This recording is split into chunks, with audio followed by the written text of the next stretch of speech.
नमस्कार। आपका अखबार के YouTube चैनल पर आपका स्वागत है। मैं हूं प्रदीप सिंह।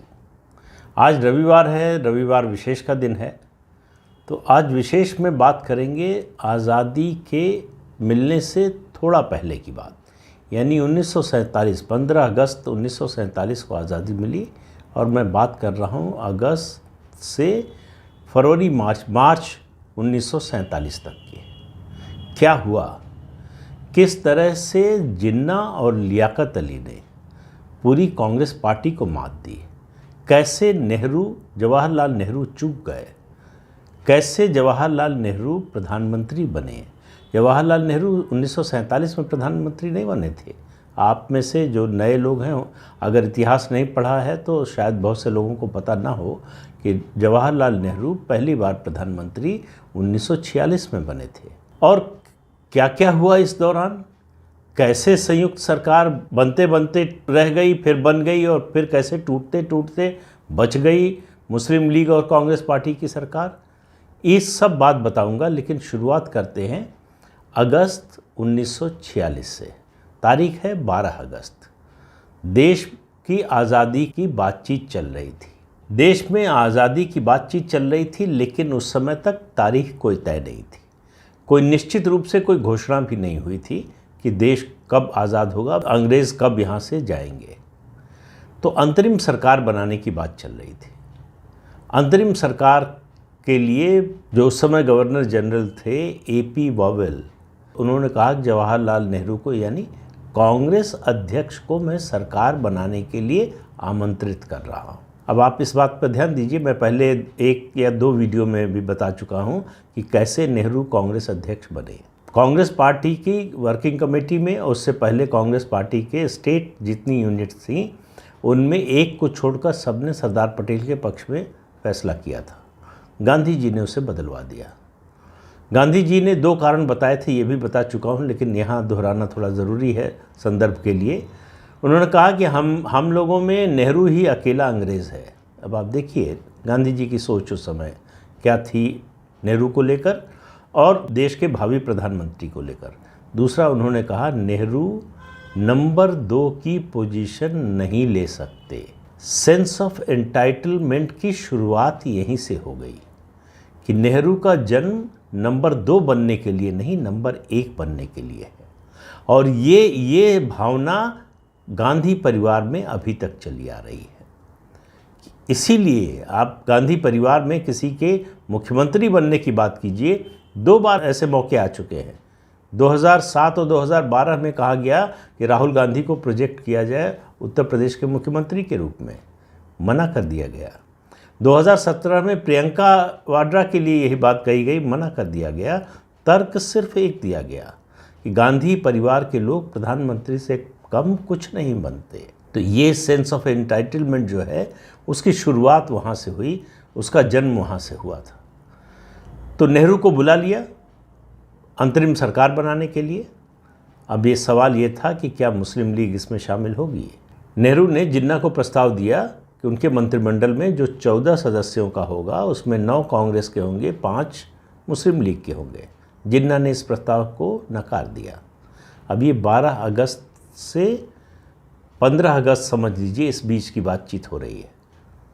16 अगस्त को जिन्ना ने डायरेक्ट एक्शन डे की कॉल दी। कोलकाता में भीषण दंगा हुआ। सरकारी अनुमान के मुताबिक भी 5000 से ज़्यादा लोग मारे गए, 15000 से ज़्यादा लोग घायल हुए। उसके अलावा देश में और कई जगह दंगे हुए। इससे जिन्ना का हौसला बढ़ गया। जिन्ना को लगा कि मेरी ताकत बहुत ज़्यादा है और मुझे कम पर समझौता नहीं करना चाहिए शायद। 8 दिन बाद सरकार का गठन हुआ, जिसमें कांग्रेस से जो मंत्री बने, जवाहरलाल नेहरू प्रधानमंत्री थे, उनके अलावा जो बने। अभी तक इस सरकार ने कामकाज नहीं संभाला था। इस सरकार ने कामकाज संभाला 2 सितंबर 1946, 2 सितंबर 1946। 2 सितंबर आने वाला है। इसीलिए जो है इस समय इसको बनाया है कि अगले हफ्ते हो सकता है शायद कोई और इस तरह का मुद्दा आ जाए, छूट जाता, तो इसलिए जो है, हालांकि बना सकते थे अगले हफ्ते भी।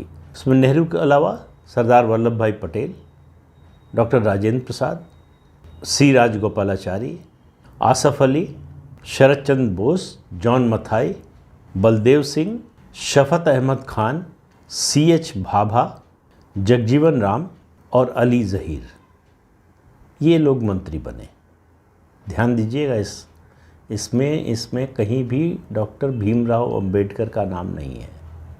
भीमराव अंबेडकर को नेहरू किसी भी हालत में अपने मंत्रिमंडल में नहीं चाहते थे, 1947 के बाद भी नहीं चाहते थे। गांधी जी के कहने पर, उनके दबाव में डॉक्टर अंबेडकर को लिया गया और बाद में निकाल दिया गया। निकाला गया मतलब ऐसी परिस्थितियां पैदा की गई कि वो छोड़ने पर मजबूर हो जाए।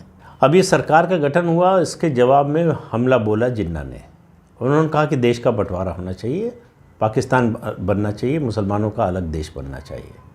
वावल ने समझौता, जो वाइसराय थे, उन्होंने समझौता कराने की कोशिश की और नेहरू से मिले और गांधी से मिले और कहा कि जो है दिल्ली में यानी केंद्र में और कोलकाता में साझा सरकार बने, कांग्रेस और मुस्लिम लीग की। लेकिन केवल सरकार के गठन का मामला नहीं था, मामला संविधान सभा के गठन का भी था।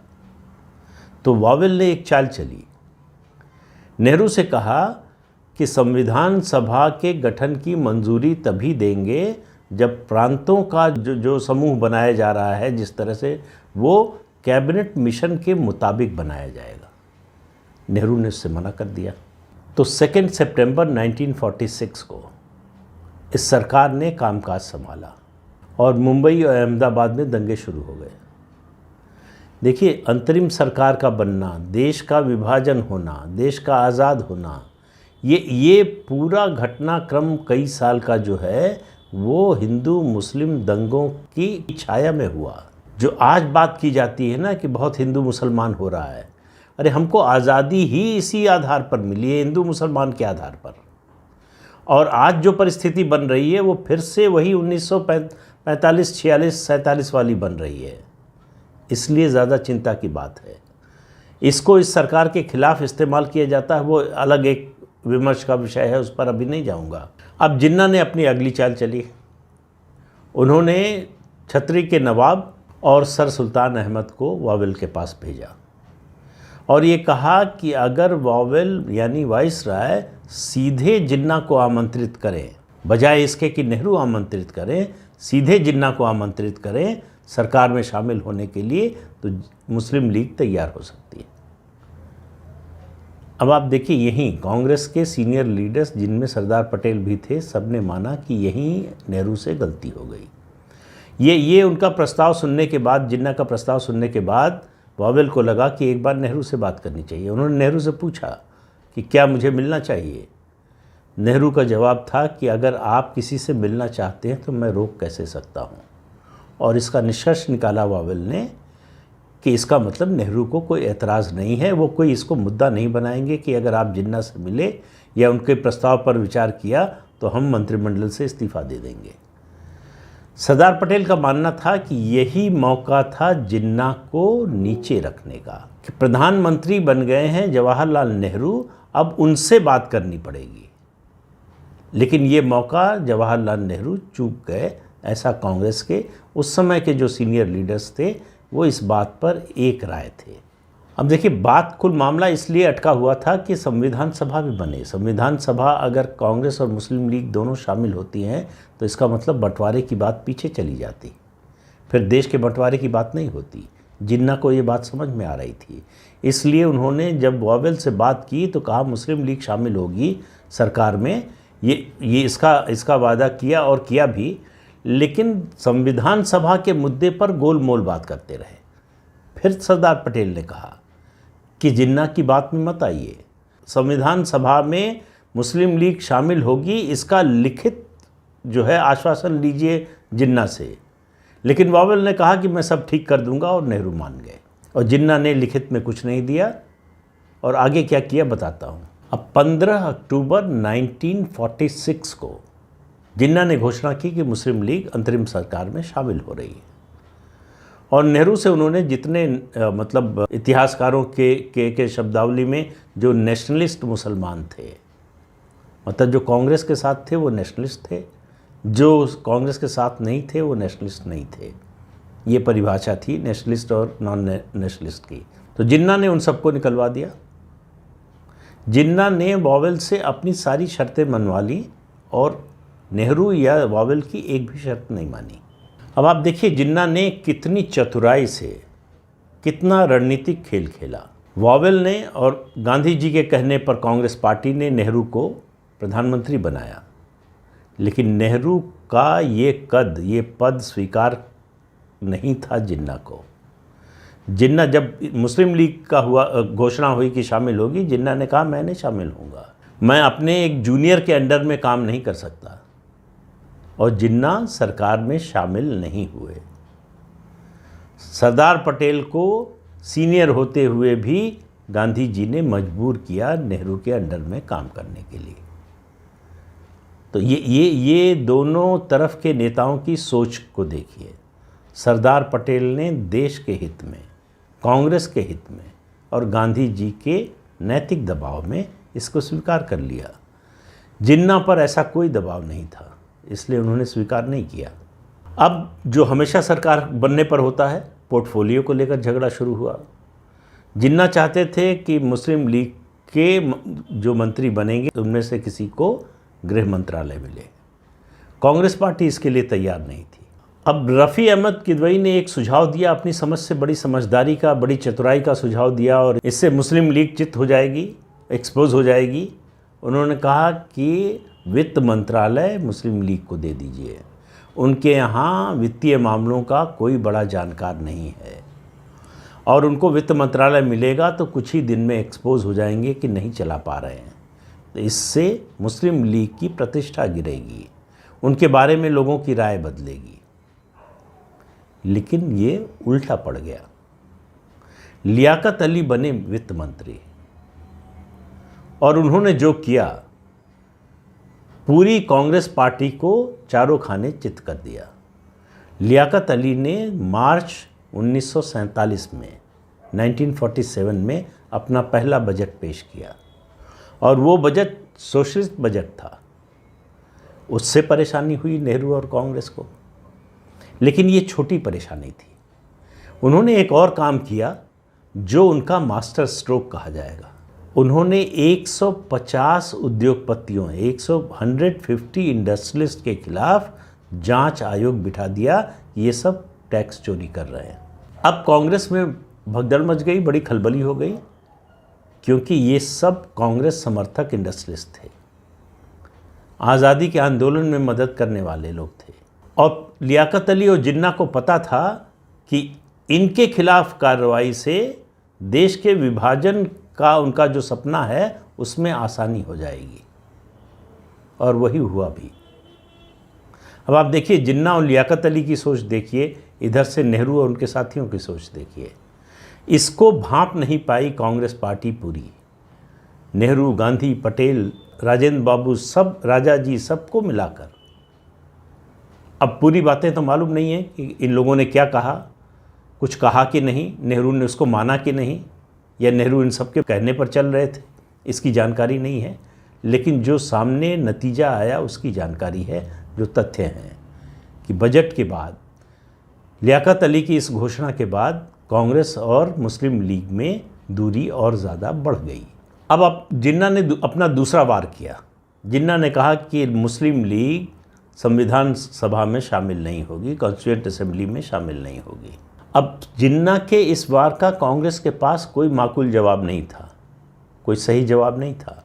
मेरठ में कांग्रेस का अधिवेशन हुआ, आचार्य कृपलानी अध्यक्ष थे, उनकी अध्यक्षता में ये सम्मेलन हुआ। इसमें प्रस्ताव पास हुआ और इसमें कहा गया कि मुस्लिम लीग कैबिनेट मिशन को या तो पूरी तरह से स्वीकार करे या सरकार से बाहर हो जाए।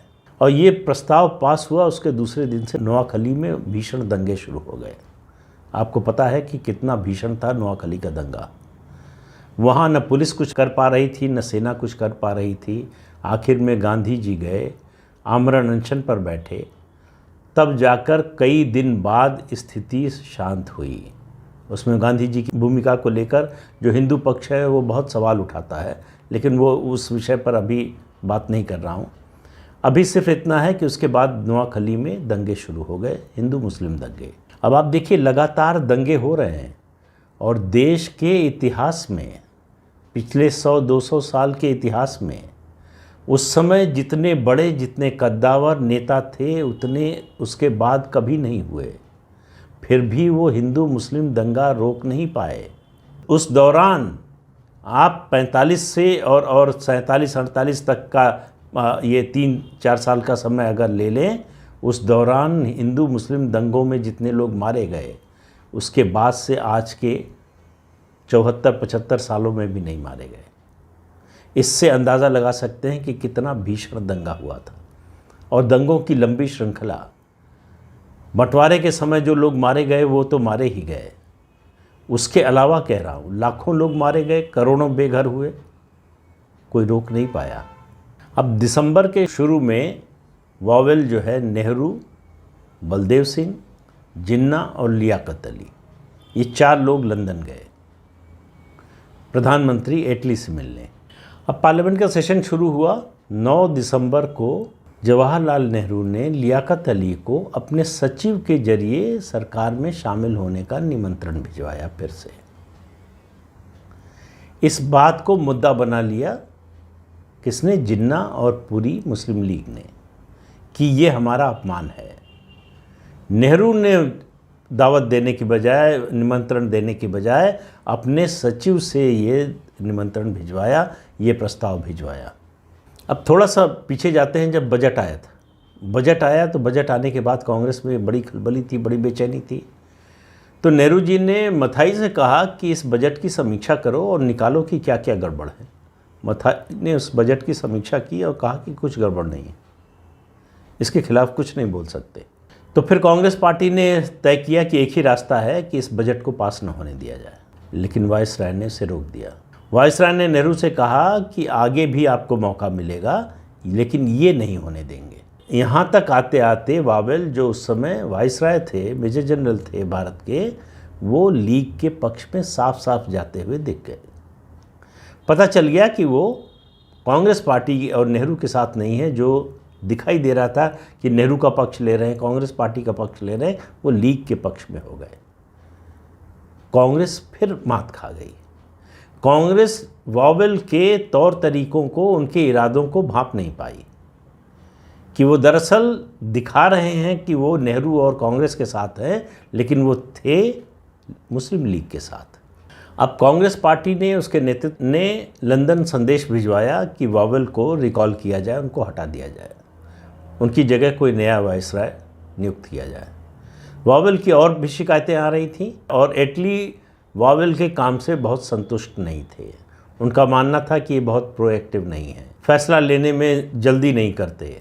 तो इस सब को देखते हुए 20 फरवरी 1947, 20 फरवरी 1947 को ब्रिटेन के प्रधानमंत्री एटली ने घोषणा की कि जून 1947 में ब्रिटेन भारत छोड़ देगा, भारत को आज़ादी मिल जाएगी। और इसके साथ ही, इस घोषणा के साथ ही लॉर्ड माउंटबेटन को भारत का नया वायसराय नियुक्त कर दिया गया।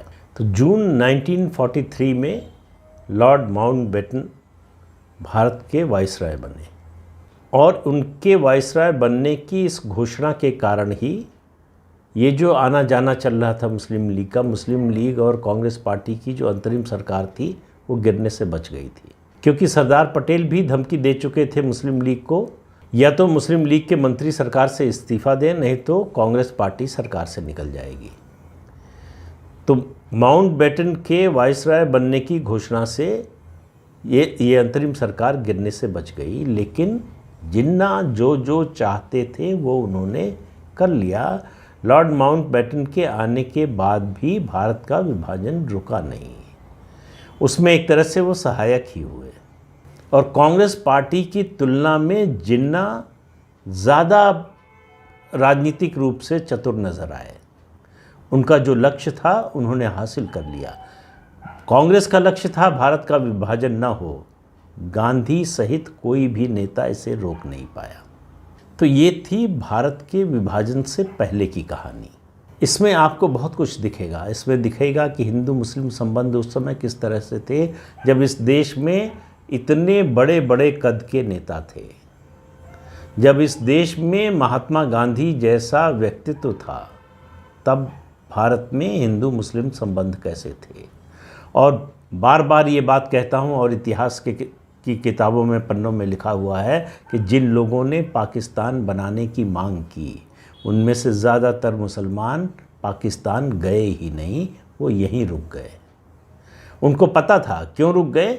यहाँ जो थे ऐशो आराम के आदी थे, जो एक तरह से उनका जीवन जो है जिस तरह से चल रहा था, वो जानते थे कि यहाँ से उजड़ के जाने पर वहाँ क्या होगा पता नहीं। तो इसलिए कौम के लिए मांग रहे थे पाकिस्तान, और अपने निजी हित के लिए नहीं गए पाकिस्तान। और कांग्रेस पार्टी इसको समझ नहीं पाई। ये मुझे लगता है इतिहास की सबसे बड़ी गलती थी, जिसका खामियाजा आज हम भुगत रहे हैं कि जो पाकिस्तान की मांग कर रहे थे उनको पाकिस्तान भेजा जाना चाहिए था। लेकिन इतिहास को अब बदल तो सकते नहीं, जो हो चुका है वो हो चुका है। लेकिन इतिहास से सबक लेना ज़रूरी होता है। जो सबक नहीं लेते इतिहास से, वो इतिहास के कूड़ेदान में जाने के लिए तैयार रहे। तो आज के अंक में इतना ही। अगले अंक में फिर मिलेंगे किसी नए मुद्दे के साथ। तब तक के लिए इजाज़त दीजिए। आपसे अनुरोध है कि ये चैनल देखिए, शेयर कीजिए, लाइक कीजिए और सब्सक्राइब ज़रूर कीजिए। नमस्कार।